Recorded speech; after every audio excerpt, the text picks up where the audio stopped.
to deal with the Irish. It's...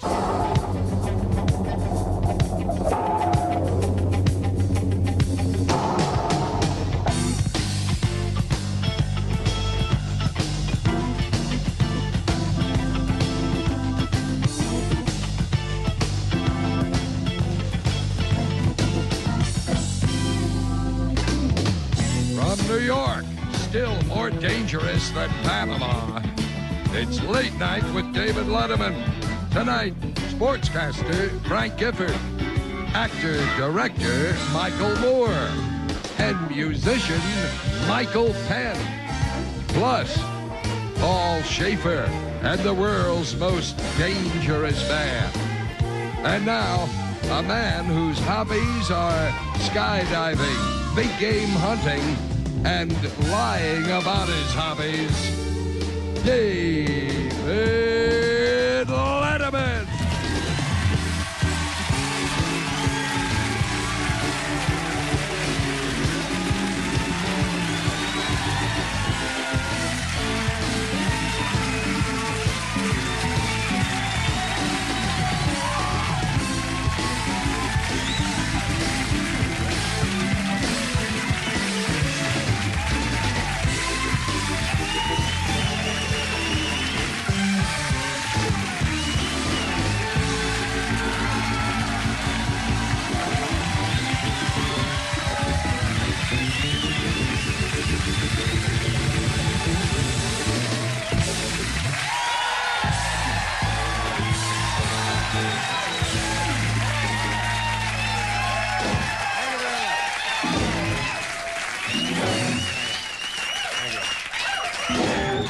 Welcome to the program, ladies and gentlemen. I have some exciting news for New York Jet fans. Earlier today, the Jets announced their new coach for next year, Deborah Norville. Thank you.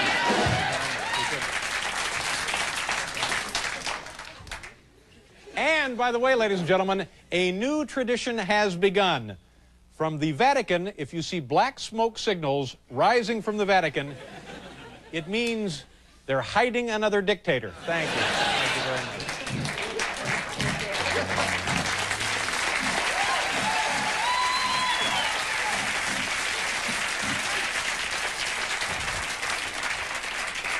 Do we have tourists visiting from out of town? As opposed to tourists who live here. But anyway, here's something fun to do, and I've done this before. I haven't done it recently, and it's a lot of fun. Go down there to Trump Tower. Where is it located, Morty? Right up there on 5th Avenue and what, 7th? 57th and 5th. 57th and 5th. It's a huge building. It's opulent and luxurious and a lovely facility. Go in there, get inside the building, well inside the facility, and slip. because that's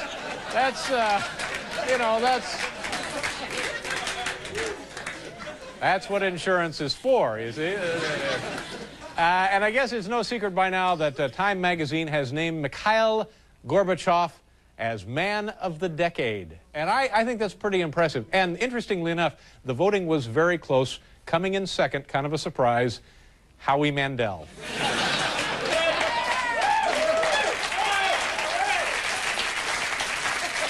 That's right. It was Howie Mandel. Yo, thank you very much. Ladies and gentlemen, when you see this show, I think you're going to drop to your knees and thank God there's television. On the program, Michael Penn with the band, eh, Paul? Fresh, young, yes, talented that's right. singer. Michael Penn, also Michael Moore, a young filmmaker, and football legend Frank Gifford, all on tonight's program. Pretty good, huh? Thank you. And now, ladies and gentlemen, say hello to our good friend Paul Schaefer. He's right over there. Paul? Good, nice to see you. How are you? Nice to see you. What a Antoine? show. Well, nice to have you here. Thank you very much. David, do you like this? Do you like the shirt I chose for today? Yeah, very nice. Those appear to be Roman numerals. Yes, and each numeral corresponds to one of the 12 days of Christmas. Isn't that interesting? That's fascinating. Yeah. It's not really true. It has nothing to do with reality. It's a cute shirt. You were trying to trick me. I thought I would trick you on Christmas. Now, let me ask you this. We know, Paul, we know now that it's the end of the 80s. Yes, it is. Is it also the end of the decade? I would say that it was. No. It's not the end of the decade? Not the end of the decade. Apparently Why you and is I that? are the only ones that didn't know this. Why is that? Well, because the decade will be end of 91. That'll be the end of the 10-year period. No? Come on down here and fight. Come on, you. The end of 90. Yeah, the end of 90, the beginning of 91. The end of 90. Yeah, see, I didn't know this either. What is it, sir? All depends on which 10-year period? Oh, get your belongings and get out.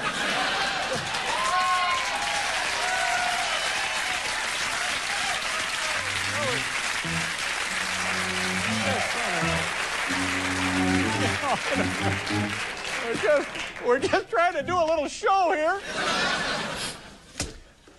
No, it's because the calendar, right, begins year 1. Yeah. Okay. So there, 1 year plus 10 is what? Is 11. 11, so that would be 91, would be the...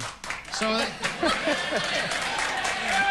so the 80s, so in other words, the 80s will not be over until 1990 is over. No. Then the 80s will be over. The 80s is over.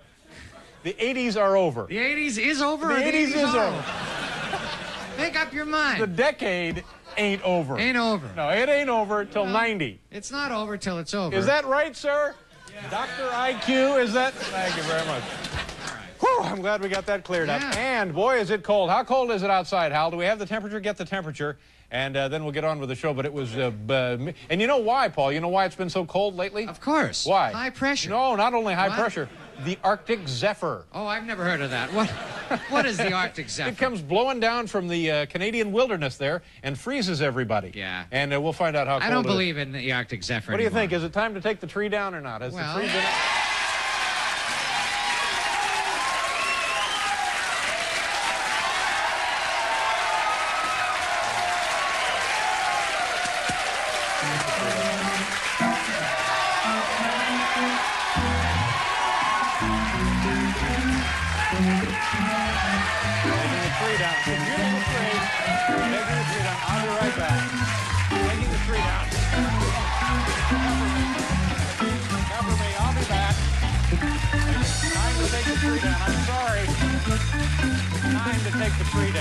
We'll be right back.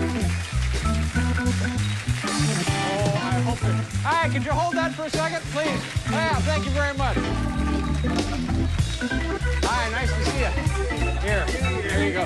Now I got to get rid of the tree. Do you guys mind if you're right down there with the tree? Watch yourself. Don't get poked. Oh. Okay, be very careful. Get it in there. Yeah, there it is. Okay.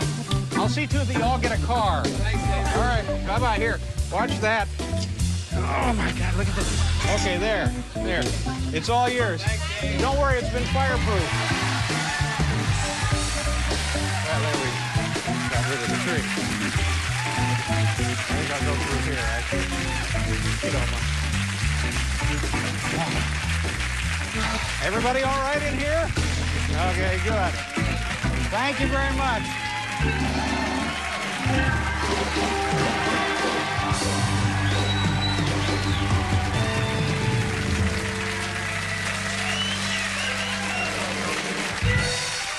You know, I don't know. I can't. Look, Paul, 19 degrees. Oh, my God, and look at this. I've cut myself on the tree. Oh. Another... Nurse! It's one of those ugly holiday accidents you Get read the about. nurse. Look at that. Oh, it's bad. Drew blood. You know, I kind of missed the tree. Wow. I'll be right back. No. Yeah, Hal, can you get me the nurse, please? I've been gouged here pretty good. She's on her way. Thank you very much. Boy, that's kind of nasty. Woo! Ooh, you don't suppose that's a gunshot, do you? No. I tell you what, let's do the top 10. We'll do that now.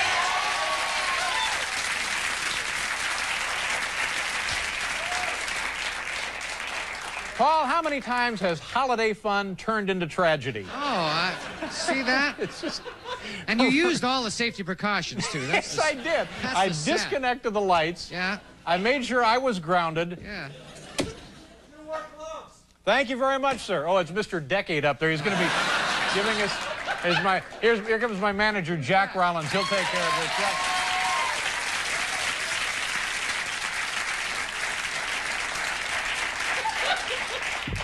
Jack, I've been injured. Get a suit against the network ready. The top 10... Jack's being roughed up there in the green room. Our top 10 category tonight from the home office. Top 10 ways Manuel Noriega is keeping busy.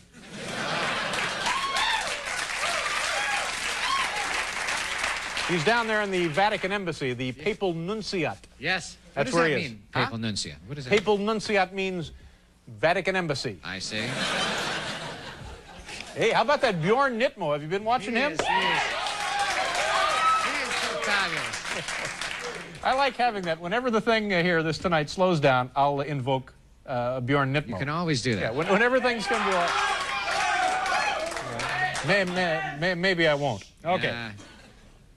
Here we go.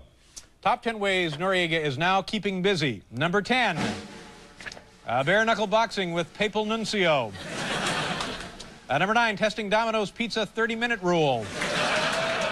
Number 8, working on paint-by-numbers portrait of Hitler.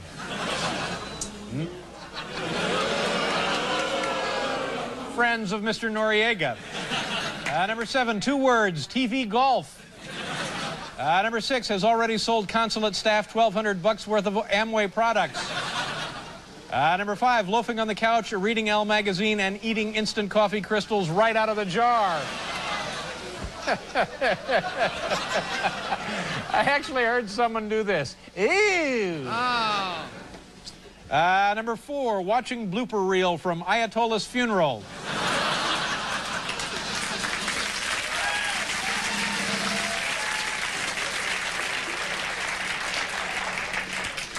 Let's see, number 3, talking to Dole Pineapple Company about possible endorsement deal. Number 2, conference calls with Imelda, Leona, and Adnan. And the number 1 way Manuel Noriega is keeping busy now, voodoo, pornography, and Nintendo. There you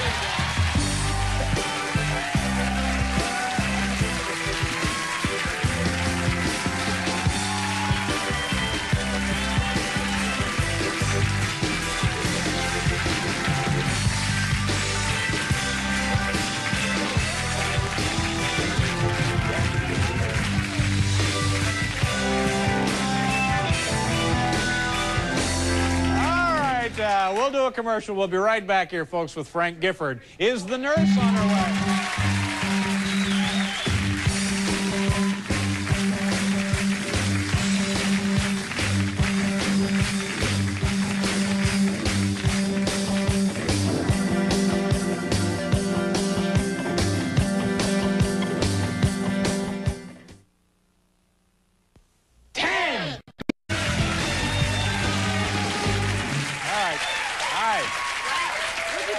Are you the NBC nurse?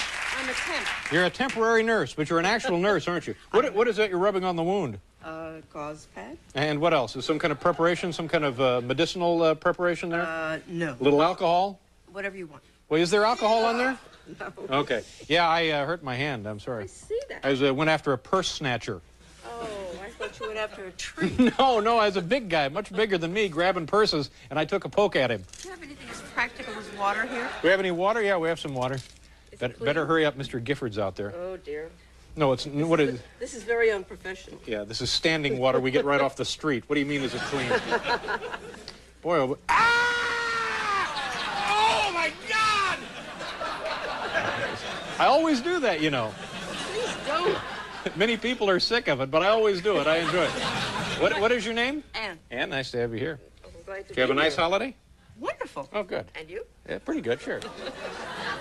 Until this god-awful mess happened. Oh, I'm so sorry. Okay, put it on there. How often do I have to change that dressing, Anne? Once a day. Uh-huh. All right. All right, thank you very much. Will this be all right now? I think you'll No be stitches? cured. Not today. Okay, here Oh, you no go. Band-Aid. Okay, thank you very much. Goodbye, Anne.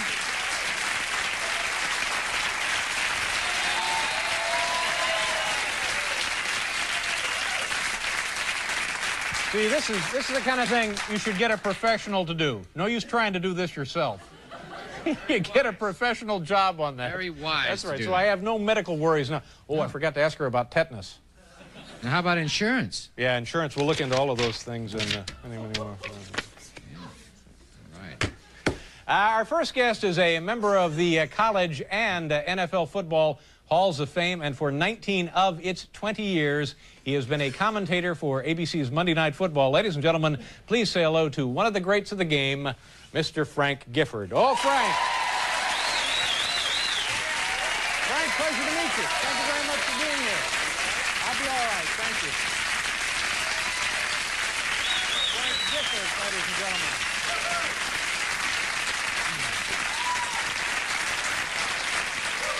How you doing? Well, you got to play hurt tonight. Huh? I guess I do. Let me ask you about this 19 of the 20 years that NFL Monday Night Football has been on the air. You've been part of that team. That's a very impressive record. I think when you look back over it, the most amazing thing to me is that I have never missed a Monday night. Mm-hmm. Oh, you've never been out for illness or nothing? You know, over the period of years that we've been involved, and the people I worked with, at times. Would be a reason to miss one on occasion. What does that mean? We had a lot of fun over 19 years. We tried to figure it all out. It's close to 280 games on Monday night.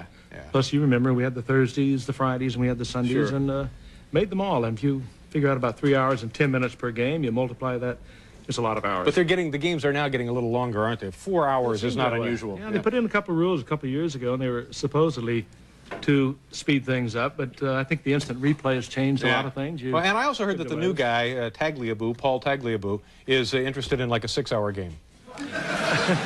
He'd like to see it go 6 hours. Get a few more commercials in there, I guess. And then maybe a break for a brunch on Sundays. I think sometimes when I think of the local news, we're doing a game and we're 3 hours, 15, 3 hours, 20 minutes. And I think these poor guys sitting around all around the country. That's right. Waiting to go on with the local news. The makeup is running down. Yeah, you were sports director here at Channel 2 for a while. Channel 2, and then I went over to Channel 7 and came up through the ranks, so to speak. But, you know, I think the team you guys have put together now is a pretty solid one. You, of course, and Al Michaels, who is just always money in the bank, and Dan Deerdorf. Is this his second year there?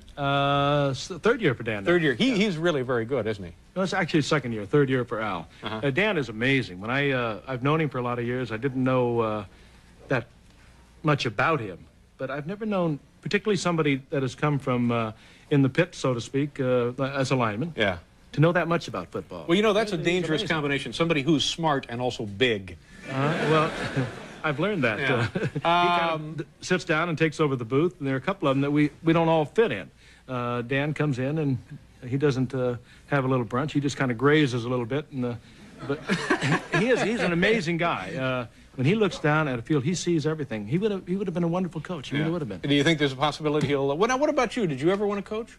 At one time, I think everyone who's ever played the game, as long as I did, I played it 12 years, and we all knew as players, we knew a lot more than the coach, and I think when I came out of it, I did, and then I looked around and I saw what can happen to you as a coach. Yeah.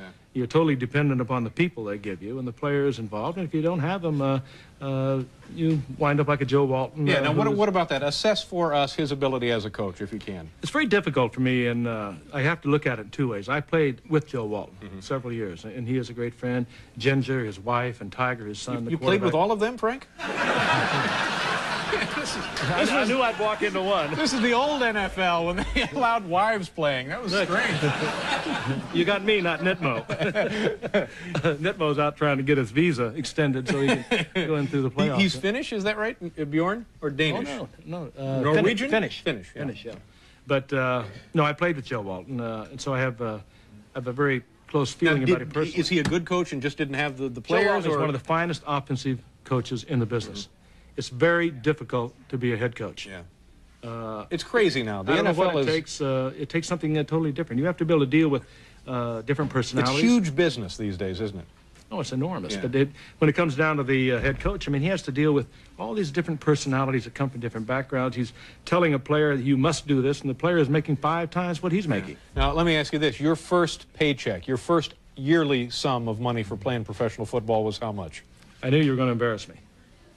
I was a #1 draft pick in 1952. #1 draft pick. Now, this is the cream of the crop, the best of the bunch. We like to think so, but I was offered my first contract from the Giants, $7,500, and not per game. $7,500. Now, I'm embarrassed about it too, but I mean, this is what. But there's nothing to be embarrassed about. No. I mean, there's nothing you could do. I mean, you could have had a paper route and done better than that.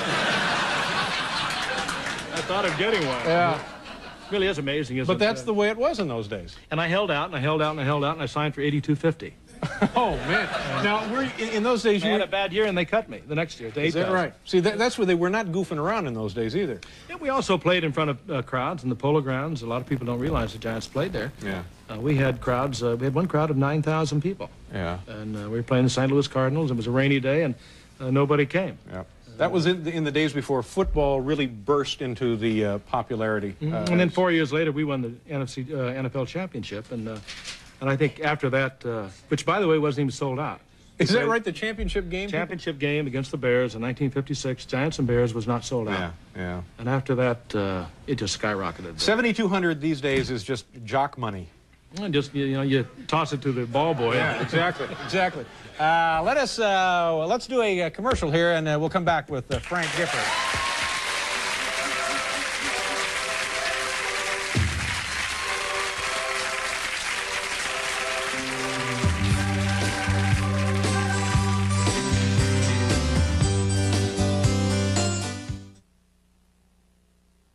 Okay, Frank Gifford is here. You mentioned you played at USC, and how many Rose Bowls did you compete in when you were there? You got me on my salary. Actually, USC went to the Rose Bowl the year before I got there, and they went the year after I left. Oh, no!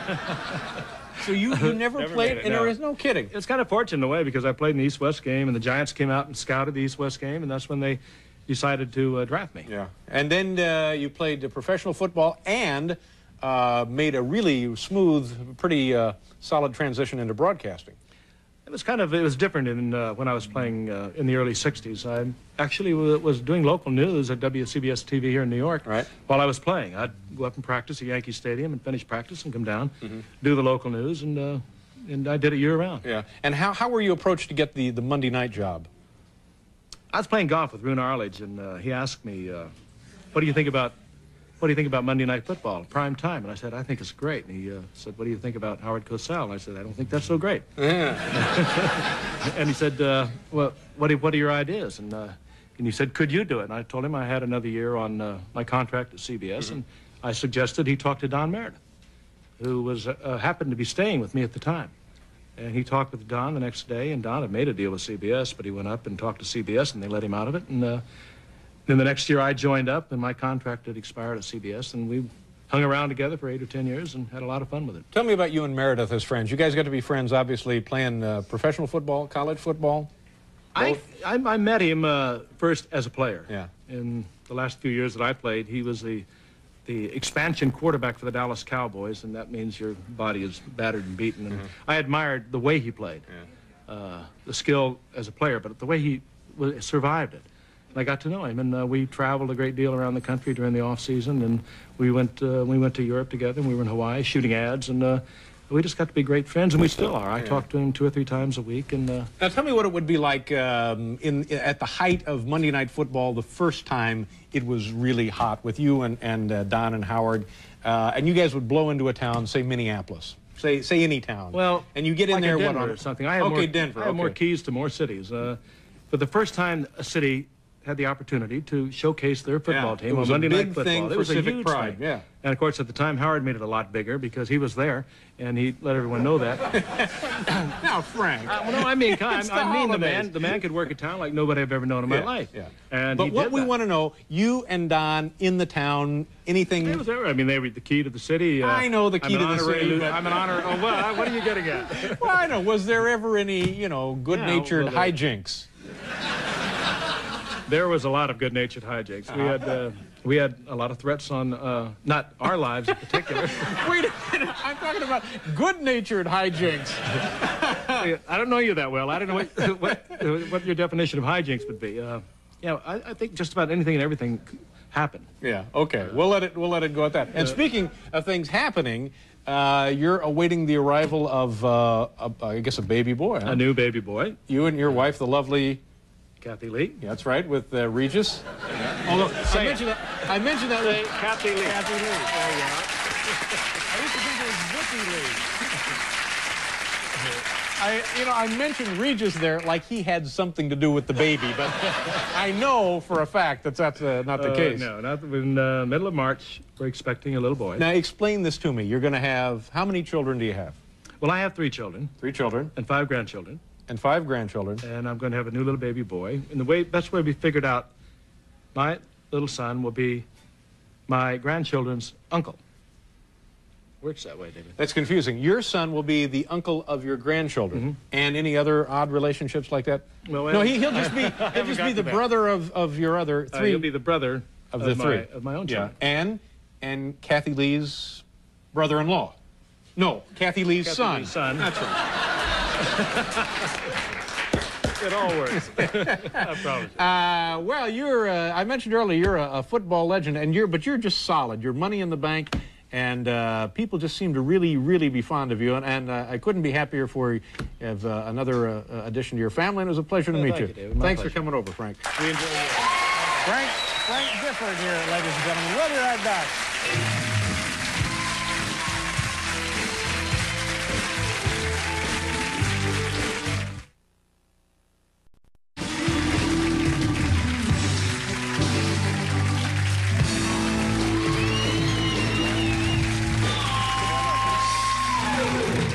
Howdy. Welcome back to the show. You know, Paul, dragging out the tree, I was injured, cut up my finger pretty badly, and it was pumping blood pretty well. We noticed. I think I might have hit a finger artery. Uh-oh. So I'm trying to be as casual and nonchalant as possible so as not to incite the crowd. Yes. And I asked for the nurse, as you heard, and I'm assured by Hal that the nurse is on her way. And Morty comes over, our producer, during the break, and he says, Dave, and blood is now dripping off my index finger. Yeah. He says, Dave, the nurse is here. And I said, great. And he said, would you like to see her now? No, I just wanted to make an appointment for a week from Thursday. On the program tomorrow, listen to this. You think tonight's show is great? Yeah. Listen to this. You do, don't you? By the way, beginning 1990, uniforms for the band. Okay? What are you thinking? I don't care what they are. I want to see everybody dressed the same, all right? Like old-fashioned band I don't things? care. Just, I'm tired of looking at you guys look like mutts over there. Get a uniform. Just everybody dresses the same. Can we get any money from NBC Sure, for you this? come up, we'll talk about it. In fact, right. dress like me every night. All right. Dress like you every night? On the program tomorrow, this is another great show. Bob Sarlott, very funny young man from San Francisco. Actress Phoebe Cates. She is ridiculous. We love her. And if that's not enough, and don't you think it ought to be, from the Today Show, Jane Pauley. Oh, boy. That's Jane Pauley, not only Jane Pauley making she's making her final television appearance. Jane Pauley leaving the Today Show. This will be her last North American television appearance ever. No, that's not really true. No, it's true. I heard today that she has signed a big contract to be on TV in Japan. In Japan. So we'll never see her again in this country. That's right. She's going to be on Japanese TV. Really? That's interesting. Coming up on tonight's program, Michael Moore, filmmaker, very talented man, and also Michael Penn, singing with Paul and the band. Well, you know, the 80s are nearly behind us, ladies and gentlemen, so we thought tonight we would take a look at scenes of the last 9 or 10 years, depending on how you're counting. Paul, do you have music for this? Yes, I do. Okay. Hey, the 80s. Scenes from the 80s. We're gonna take a look at those 80s right now. Yeah.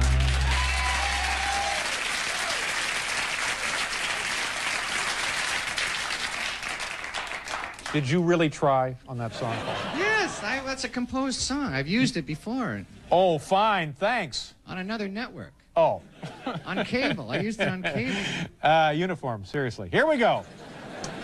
The 1980s began with the inauguration of President Reagan and the nation's first glimpse of his son, Ron Reagan, Jr.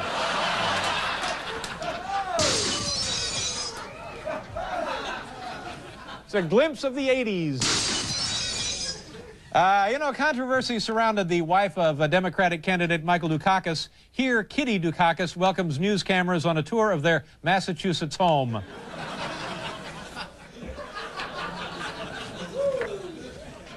I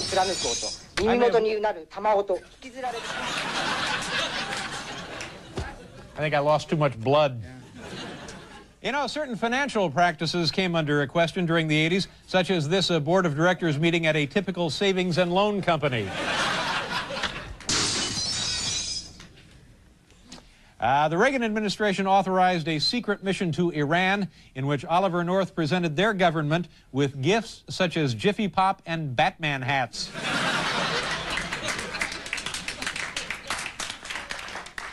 A smattering of applause.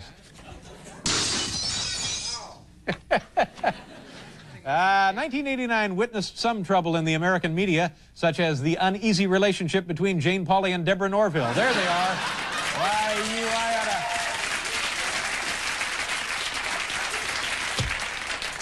You know, in Japan television, you have to carry your own equipment. Is that right? Yeah. So, you know, she may not like it. Poor thing. Yeah. Early in the 1980s, commercial air traffic was nearly paralyzed by striking air traffic controllers, but luckily hundreds of replacements were quickly trained to land the big jumbo jets with simple hand signals.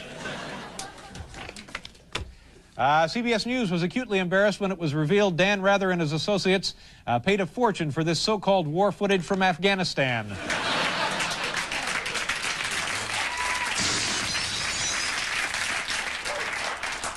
Here's a bit of interesting television history. This is a clip now from the original pilot of The Cosby Show. Interesting. Yeah, it is. You see how things develop and Things could have evolve. turned out and totally change. differently. Exactly. Thank you, Paul. Exactly. The westernization of Russia proceeded with unexpected swiftness, including the opening of a McDonald's in Red Square. There it is.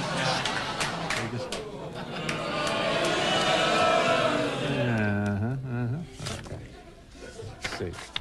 The American public grew ever more fascinated with the private lives of celebrities and was intrigued by this footage broadcast on Entertainment Tonight of activities in Cher's bedroom. Am I reading too slowly or something? Something wrong with my reading tonight. Think so? Oh, yeah. I may have to take a remedial comedy course. Here we go. The 1980s marked a dramatic shift in global economics, dramatically illustrated here by this footage taken this afternoon in the Rockefeller Center Executive Dining Room. I hate to disappoint you kids, but that seems to be it. I'm sorry. I did what I could. All right, we'll be right back with Michael Moore.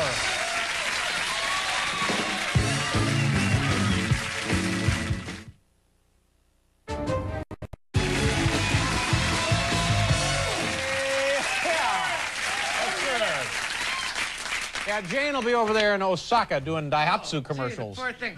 Carrying her own equipment. That's right. In Japanese television, you have to carry your own equipment. It's not rough. like here, where we pamper our TV stars. Over there. That's right. She's going to have a cold awakening. Sure, when she, you go. Sure, when yeah. She gets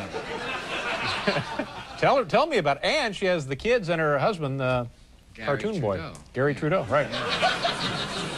Cartoon boy, I don't know. Our next guest, now listen to this. Our next guest held bingo games to help finance a documentary film that he was making about his hometown of Flint, Michigan. The film, called Roger and Me, has opened to lavish critical praise, and there's even talk about Oscar nominations. Ladies and gentlemen, please welcome the man behind it all, Michael Moore. Michael. Hi, Michael. Nice to meet you. Michael Moore. Well, you know, this is a very interesting and entertaining and informative piece of work you've done here. Well, thank you. Yeah. Had you done any filmmaking prior to this? No, I've never made a movie before. I found myself unemployed and sitting around. What did you do before you lost your job? I was a magazine editor. And a publication we would know of, do you think? Yeah, but one I don't want to mention because they fired me. Oh, okay. Well, I know the feeling, sure. So I sued them, and I won $58,000. Sued them on what grounds? For firing me. And I won $58,000 from them, and I started going to a lot of movies just to relieve the boredom. And I was going to everything. I mean, Let me interrupt you here Yeah. a second. Did the dismissal have anything to do with the hat? no. Oh, it's a nice hat. It's a beautiful hat. Yeah. Okay, so you got plenty of free time on your hands, and you start going to... I'm sorry. That's okay. Yeah. No. You're going to movies. Maybe it did. You're going to a lot of movies. $58,000, they should have got the hat. Yeah. Yeah. Well. Anyway, you're attending a lot of films. Everything. Well, not. I mean, everything but Ninja or Neil Simon. Those are like the two genres. I just couldn't sit through those. I can't handle those. Yeah. But everything. But Everything in between. Everything else I would go to, and then I thought, well, maybe I should just make a movie. Really? Yeah. Yeah.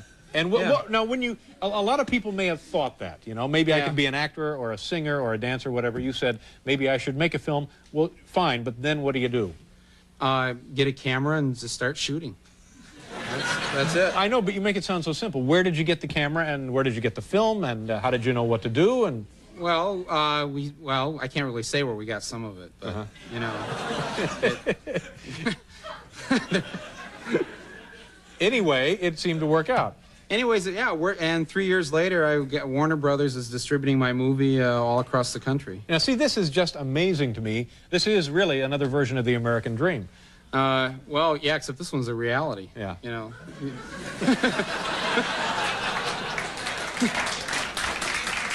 Well, I mean, for most people, the American dream is just a dream. Yeah. You know, as most of these people can attest to. Now, the topic of the film is about your hometown, Flint, Michigan. Yeah, and Roger Smith, the chairman of General Motors, lays off 30,000 people, so I decided to dog them all across the country, trying to bring them to my hometown so he could see what he did to it. Right. Now, was this the first idea for a film? Yeah, that's my first idea. So you would document this, and it's you trying to get him to come back to Flint. Trying to find him, yeah, and get him to come to Flint and see what had happened to the town. Economically and spiritually, it devastated the community. Yeah, it's very devastated, and so, but I went everywhere, followed him all over the country. One of our people got arrested here at the Waldorf trying to get an interview with him, and we, you know, so the film builds to this point where we finally reach him. Yeah. Oh, you do? You actually get Roger Smith on film? Well, kinda. Yeah. Kinda. It's a documentary? Is it the cinema verite? Does that term apply here? Yeah, it's just a movie. I don't know what any of those things mean because I didn't. I It's your first movie, isn't it? I didn't get a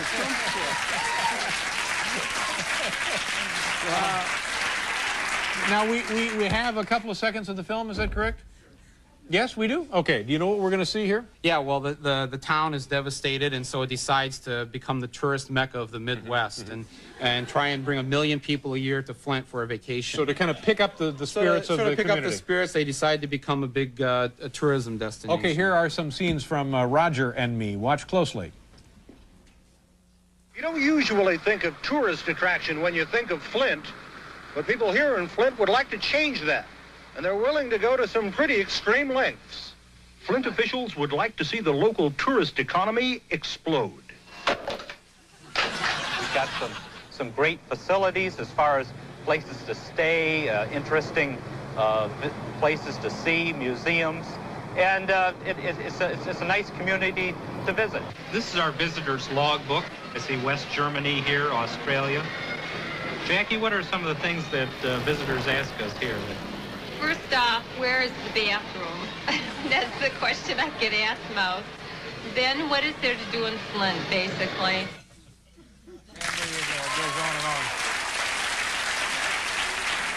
Are you thinking now of another film? Yeah, I wanna make more movies. I've got this. You know how the Virgin Mary's been appearing around the world lately. She's in a cornfield in Texas and elsewhere, and so I thought we'd go around and try and meet her now and call it the Virgin Tour '89. All right. You know? Well, regardless of what happens with this project, I think you really are to be commended because it's really a very nice piece of work. Oh, well, and thanks good a luck lot. to you. Nice That's very meeting you. kind. Thank you for being here. And we'll be right back here with Michael Tan.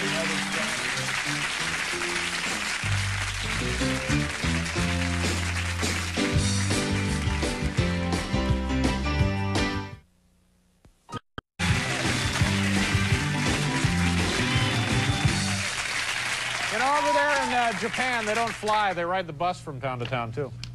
No first class airfare. Rolling Stone magazine called our next guest's first album March. I have a copy of it right here. This album was called A Remarkable Debut. So tonight, folks, along with Patrick Warren, please say hello to Michael Penn. Michael.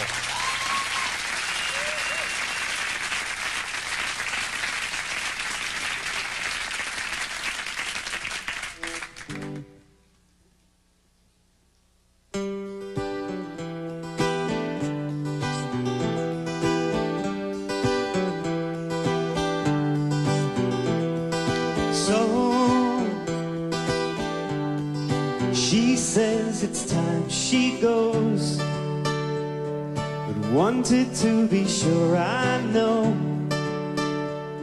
She hopes we can be friends. I think, yeah, I guess we can't say I, but didn't think to ask her why. She blocked her eyes and drew the curtains with knots I've got yet to untie. What if I were Romeo in black jeans? What if I was Heathcliff? It's no myth. Maybe she's just looking for someone to dance with. See, it was just too soon to tell, and looking for some parallel can be an endless game.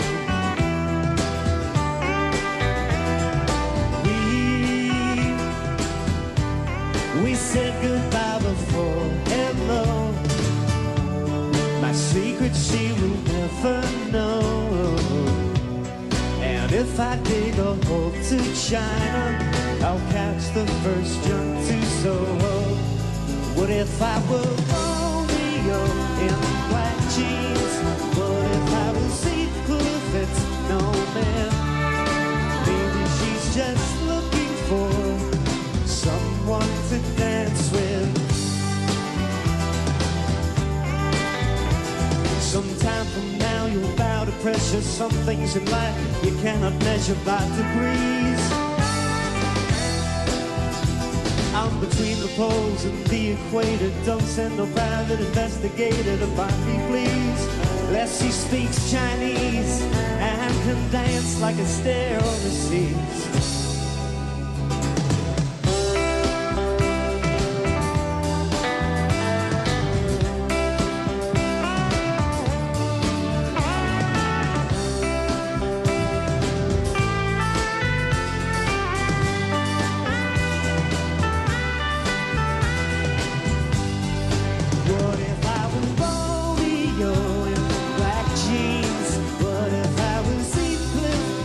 No myth. Maybe she's just looking for someone to dance with.